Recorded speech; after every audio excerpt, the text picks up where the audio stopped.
who are you? Hmm.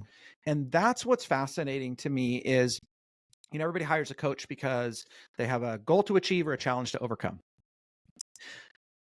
And I'll help anybody with a strategy or a process or an idea. But when I ask people, who are you? What is your purpose? What are your passions? What are you most deeply principled around? They kind of pause, because we may have done mission, vision, values exercises for an organization we've worked for or with, but we've rarely ever done that for ourselves. And so that's where I try to start with people is, let's figure out who you are so we can build a life around that and then become the best version of that person. Podcasting legacy. How to start, launch, and run a podcast to leave a legacy. Dive into the secrets of successful podcasting. Learn how to craft compelling content, build an engaged audience, and monetize your passion. This isn't just an ebook. This is your ticket to start, launch, and run a podcast to leave a legacy. Imagine having expert strategies at your fingertips, guiding you through every step of the way. Whether you're a novice or a pro, this ebook will transform your podcast into a legacy. Don't miss out on this opportunity. Grab your copy now and start creating a podcast that leaves a lasting impact. Visit ericallamedia.com and unlock the doors to your legacy. Elevate your voice, inspire the audience, and leave your mark on the world. Podcasting Legacy, your journey to podcasting greatness.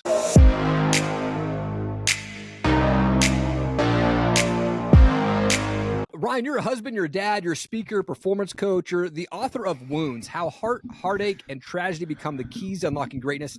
You're a podcast host. You're also a survivor of the Las Vegas mass shooting and so much more, man. Thank you for your time. I appreciate it. Yeah, no, thanks, man. It's good to be here. That's a lot of things that I don't know that I do them all the time, or at least not all well all the time, but but all of them. I love it, man. I like to kick my show off by going back a bit. Like, where did you grow up? What was childhood like for you?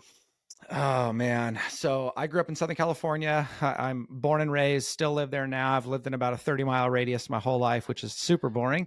Okay. But yeah, I grew up in a pretty chill suburban town in North Orange County. My parents divorced when I was 6, and I don't have much memory of life before that.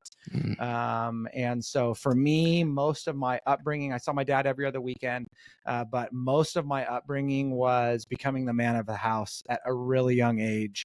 My mom did the best she could to provide for my brother and I. I was 6, my brother was 3, and she worked 2 and 3 jobs to provide for us, to keep us in our neighborhood and in our house. And I was fortunate to have 3 or 4 close friends that lived across the street and up the street. So I had some friends in the neighborhood, but just so much of my upbringing was that. It was just, trying to just support my mom the best I could, to be a kid.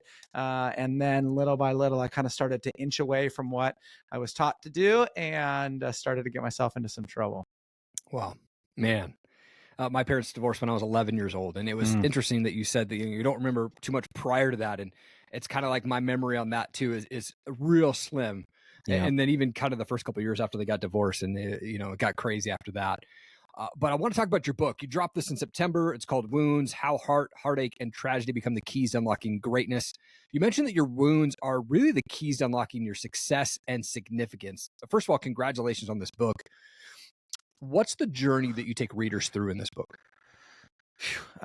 So I'll kind of give a little bit of a backstory. So you briefly shared in the bio that in October of 2017, my wife and I and 5 of our friends were in the crowd in Las Vegas when the mass shooting happened at Route 91. And wow. One of our friends was one of the 58 killed that night. My wife took a round through and through the crown of her hat, and we didn't know that until hours later. And so 2 weeks later, I went back to work, and my company that I'd worked for at the time, they had been one of my consulting clients that I went to work for, and they were gracious. They just let me have my space. And I walked back into work that first day, and I went into my office, floor to ceiling windows in Newport Beach, California, looking out towards the coast. And my first recollection of that morning was me saying to myself, what the hell are you doing with your life? And it was a crazy, crazy question to ask, because I was habitual. I was disciplined. I was goal driven. I was making a couple $100,000 a year. I was about to turn 40 years old. I was healthy, in the best shape of my life. My family's good. My friends are good. Everything was good. I was a pastor of a church as well. And it was just all good. And so to ask that question was nonsense. Yeah. But what that did for me was open this idea up to realize that I was really good at what I was doing, but I wasn't doing what I was called to. And through a series of quite a few different iterations, that first one was 7 months long, working with my executive coach, with my wife and a couple of other people. I resigned that job, went back into coaching in May of 2018. But then even after that, April of 2019, which I share in the introduction to the book, I suffered my first anxiety attack, balled up into in the fetal position in the corner of my office. And anyway, through all of that, I started to realize that though I had moved past my parents divorced, though I had moved past getting involved with a girl in high school that I ended up putting my name on the birth certificate of her child and taking ownership of that child and responsibility of that child, though it wasn't mine, and getting into drugs and alcohol and gambling, like all these things that I had moved past, I had not completely understood why they happened and how to grow from them. Like just because I was no longer addicted to a drug or to gambling didn't mean that I really had learned anything from it. It was just, don't do that again. Right. And so that then, to answer the question, my book is my memoir of these 9 kind of pivotal seasons of life, of taking people through these 9 big wounds, some of them self-induced, others induced by other people, and just working through this framework of what really happened, like what hurt me, how did it impact me back then, because that's when we start to learn the trajectory that we went on, and then from there, how do I become better as the result of that? And so, it's weird. Sorry to take so long with this, but it's weird good. Because when I was first asked to write a book, it was about 6 months after Route 91, and they wanted me to write the story of that. And I said, absolutely not. I'm not writing a book having any kind of notoriety or success on the back end of our close friend, the other 57 that were killed, the 22,000 people that lives were changed forever. I was like, I was not going to do it. The more I went into it, I started to write a book. I scrapped that and I started to write this personal story. And I just think to myself, like, why the hell does anybody want to read a story about some random idiot from Yorba Linda, California? Like there's nothing important or significant to me at all, And yet the more that I was encouraged to write, the more that I recognized that just like every other person in this world, God has created us with a story. And it's not for ourselves. It's just as much, if not more, for the world around us. And so I just felt like this was my opportunity to, in some way, to go first, to be vulnerable, to share these things that sometimes, especially men, don't want to share, and just let it be known and just let God use it. Man, what you just said hit home so close for me. Unbelievable. I think I went on the same journey. My parents, like I said, divorced at 11. I had to fight my mom's boyfriend when I was 13. I battled addictions for 10 years of my life. I was in jail at 18, bankrupt at 21, battled more addictions, and got sober when I gave my life to Christ back in 2004. Wow. 18 years sober. I'm 43 years old this year, and I still, earlier this year, was going to counseling to figure out why the heck did I go through that stuff, and still trying to figure out like forgiveness and battle all that stuff, man, as a 43-year-old man. And at 40, I was like, man, I'm not where I want to be. But I started to feel this kind of crushing around me. And it was really God that pulled me out of that, and seeking help through counseling and my wife, and just trying to get all that through my head, man, just craziness that you had to go through there. Well, and to that point, I was actually talking about this earlier today, and I was saying that, as Christians, we need to understand that, so God creates us. He creates us for a specific purpose. He lays out a specific plan for our life. And then we would have to believe that he equips us with the gifts and talents necessary to fulfill that plan and purpose. Though it's going to take molding and shaping and time, he's given us everything we need. And if that's the case, and we adhere to that idea, which we should, if we read the Bible, then we would have to believe that all of those things are opportunities to learn, to grow, to get better, to ultimately fulfill and accomplish everything he's put inside of us to desire us to accomplish. Yeah. And so I say to people, I'm like, okay, this awful thing, like I would do anything I could to not have lost my house in 2013 to short sale after a ton of terrible financial decisions and the 2008 crash. But I learned so much about stewarding finances and how to earn money in a better way and to not abuse it and take care of it and to invest not just into things, but into experiences for my family. And it's made me a better man and a better husband and a better father. And it's now allowing me to strive for things in a different way. So I'm fulfilled like I never have been before. And so it's like Christians, especially, everybody, but Christians especially, we're leaving so much on the table when we ignore the fact that this all has purpose and meaning, So important, man. When I saw that post that you did today, and I was blown away. It was so good, man. And so true. I think no matter what people are going through, God's got a plan for us, and he's given us the strength to get through that so that we can teach and impact others. I just love that, man. Yeah. Man. Hey, this is a quick shout out from one of our awesome sponsors. Check this out. Thank you to Tracy down at Tranquil Turtle Massage in downtown Coeur d'Alene. Look, my wife and I, we see Tracy and her team every single month for couples massage, and it is the best thing. Tracy is a master massage specialist and a Hanu Ashiatsu trainer. You need to reach out to Tracy and her team. Make sure that you tell them that I sent you, and you'll get $25 off your next massage. Also, while you're there, check out CDA Brows, Body, and Ink. Make sure to tell Tracy that I sent you, and you'll save $100 on your next tattoo brows and plasma tightening services. So good. And I was reading through your website, and in your coaching, you help executives, entrepreneurs, and sales pros achieve freedom, fulfillment, and abundance. Why are those three so important? And what's step one for the client to get them on the right path? Oh, God. That's a loaded one. Yeah. So freedom, fulfillment, and abundance. So let me start there, and then I'll say like step one to get there. Yeah. So I from everybody I've interacted with, everybody I've had the chance to work with, befriend, whatever, everything that we set out to achieve or accomplish is a means to an end. I mean, when you think about the opportunity to achieve a financial goal, a health-related goal, it's because we want freedom. And my definition of freedom is the ability to do what I want, when I want, with the people that I want. Yeah. Now, we need guardrails because if left to my own devices, it's not pretty for me to do what I want, right? So I need the proper guardrails in place. So that's freedom is, okay, like let's go set out to achieve a goal, but what is it you really want? It's some form of that freedom. So that's the freedom piece. Fulfillment is this idea that all along the way, we should always live with a sense of joyful contentment. Like I'm not happy with where I'm at in the sense that I want to keep growing. I want to build my business. I want to be stronger. I want to be faster. But if I can't find fulfillment in the now, I'm not promised tomorrow. And I'm not going to live the rest of my life striving for what's not yet. So I'm trying to help people find that. And then abundance is, especially as Christians, I think that because of this run away from the awful prosperity gospel that has been out there for so many years, I think Christians have run away from the idea of living with abundance, of seeking to make lots of money and have a big, beautiful house and drive a Ferrari. Like, I don't care. It's like, if you can do that in a way that honors the Lord, go for it.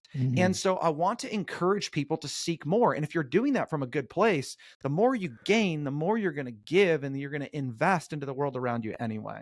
So those three things, that's why those three things are so important. And then back to then the last question, which was, so then what's the first step? The first step comes back to, who are you? And that's what's fascinating to me is, everybody hires a coach because they have a goal to achieve or a challenge to overcome. And I'll help anybody with a strategy or a process or an idea. But when I ask people, who are you? What is your purpose? What are your passions? What are you most deeply principled around? They kind of pause, because we may have done mission, vision, values exercises for an organization we've worked for or with, but we've rarely ever done that for ourselves. And so that's where I try to start with people is, let's figure out who you are so we can build a life around that and then become the best version of that person. Come on, man. I love that. Step one right there. Everyone needs to be taking notes, man. That's so good. Now, as I was looking through your website again, there's some other things on there that really caught my attention. And one of the things that I think gets looked over by entrepreneurs in general is this non-toxic masculinity that you mentioned, like becoming the best man at work and at home. Can you deep dive into this topic and maybe go over a couple practical tips that men can put into play to be that best man at home for their family? Yeah. So one of the reasons why, that topic was titled that way is because there was, and it still is to some degree, but this idea of toxic masculinity that is not good, right? An abuse of authority and power and strength and position. Yeah. But again, the pendulum swung so far in the other direction that we have just created a society of weak men that aren't willing to step up. And so for me, this idea of masculinity is we are called by God to be providers and protectors of our families, of our communities, of our friends, of those we love. And so this is what I'm trying to help really rally men around, is this idea that you are still called to be a leader. Like it's a very provocative thing in society to say today, but God positionally created men and women the way that he did for a reason. And it's not for a man to lord over. It's because we by nature have the ability to lead, to protect, and to provide. And so I'm trying to help men to reframe how they think about what it means to lead. Like even this idea of provision, I'll just go down this little rabbit hole for a second. Yeah. So early in my career, I was fortunate, by 24, which was 21 years ago, to break a six-figure salary. And for you kids that are listening, that used to be a lot of money. Today, yeah, totally. It seems like not, but, totally. But back then it was a lot. And so I started working 10, 12, 14, 16-hour days in the name of providing for my family. All the while, my wife of 3, 4, 5 years, and my new child that was 2, 3, 4, 5 years old, she was born 11 months after we got married. I wasn't providing myself to them. It was like I was going to work to put a roof over their head. I was going to work to put food on the table. I was going to work it was nonsense. Like, yes, that was kind of true, but I was really using that as an excuse to build an empire, to be looked at as good. That's not provision. And as a matter of fact, fast forwarding all the way to 2013, when I lost my house, my wife and I looked at each other one day and said, as long as we have each other and live in a cardboard box on the side of the street, though that would not be awesome or ideal, this is enough. And so that's, again, I'm trying to help these men that are out there striving for greatness and excellence. It's like, do all of that. But if you are sacrificing time with your family at these critical and pivotal moments, I mean, we're raising a society where kids are left to their own devices. And good Lord, us as adults can't make half the decisions right. How can we expect kids to do the same thing? Yeah, man. I love that you mentioned about you and your wife being okay with living in the cardboard box, though not ideal, but like if you were together. My wife and I, we did a short sale in our house in 2014, and we had a flood in our house that we had to go live in a tiny little hotel for like 3 weeks. And my daughter was my daughter was 3, my son was 2.5 months old. And we went from this massive house to this, little tiny apartment. And I remember being in there going, man, God's got us here. He's provided for us, but we're okay with staying in this little tiny house. Like we're fine. We're just together. And it was in that time that we really started to have this vision of us moving away from toxic family and toxic areas of out in the Seattle area, and came to Idaho. And here we are almost 10 years later, and really feel like God's got us on the right path, though we're still trying to figure things out as well. But man, I think that God puts you in those situations and really starts to open your eyes and helps you realize, like, family is enough, man. Yeah. So well, and good. Again, like it goes back to what, we were talking about earlier. It's like, if I wouldn't have lost all those things and been slapped in the face and been humiliated and been frustrated and been angry with God and everybody else, I would have never come to realize, if I would have gone on to make 500,000, $1 million, bigger houses, more stuff, I'd have never learned my lesson. I don't care what anybody says. Like, some people have been fortunate enough to learn the easy way. That is not Ryan Miller's way of learning. I learn by just getting busted up, and it's happened far too many times, and I wish I would learn, but I don't. I love it. Same, dude. Same. Oh, absolutely the same, man.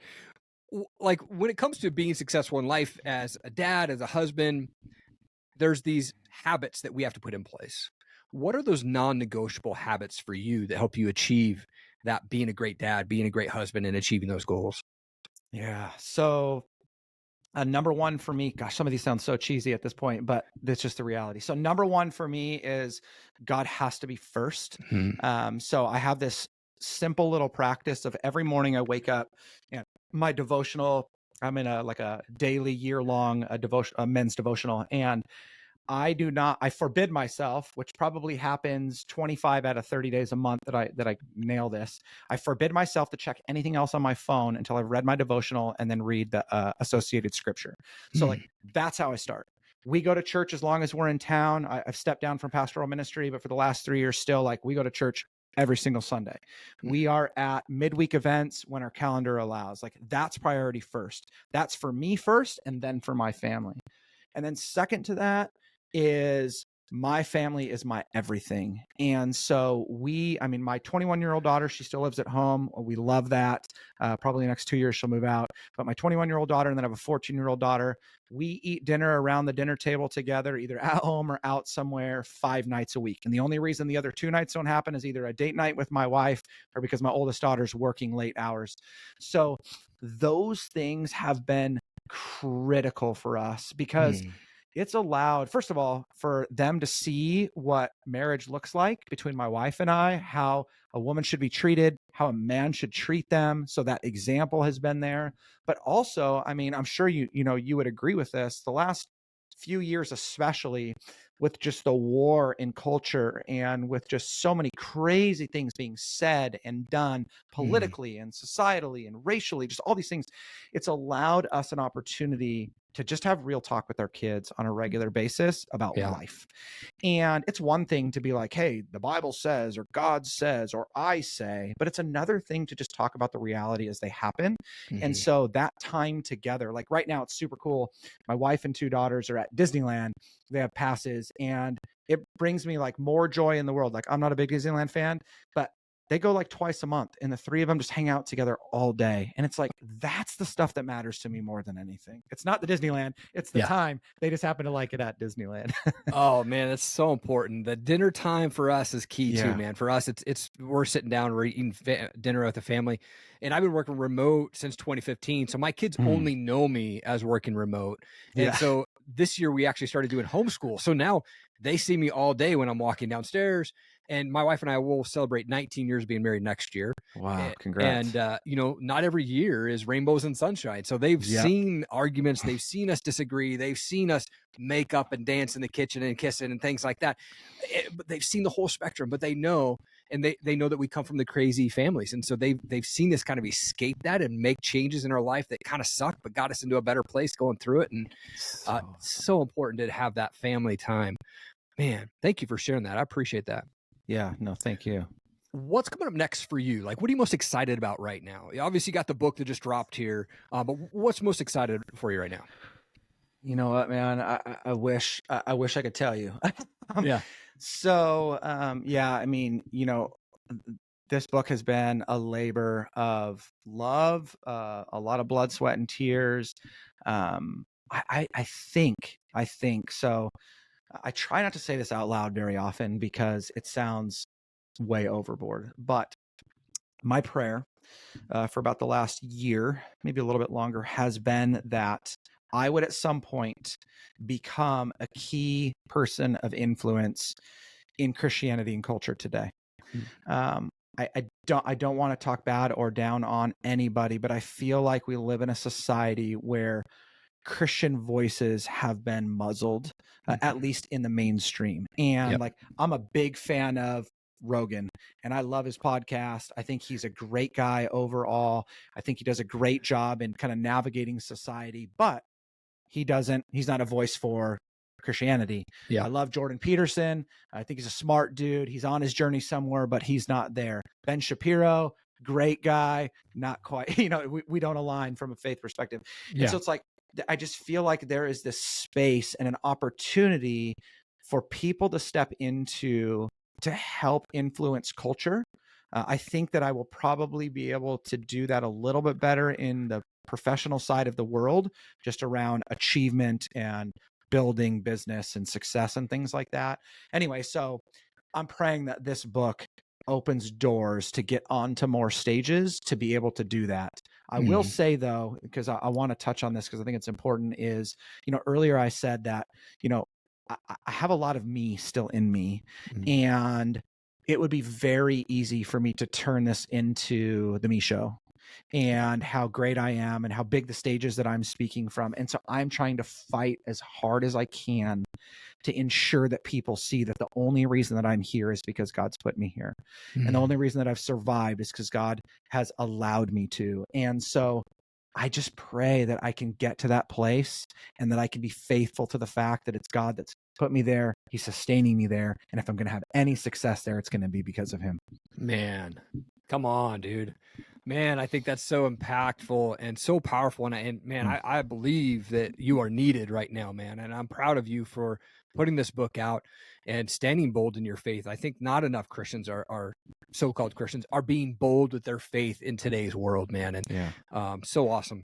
I love to finish my show with a fun question. I'm a big music guy, so I love to ask the question, like, what's a favorite band for you? What type of music do you like to listen to?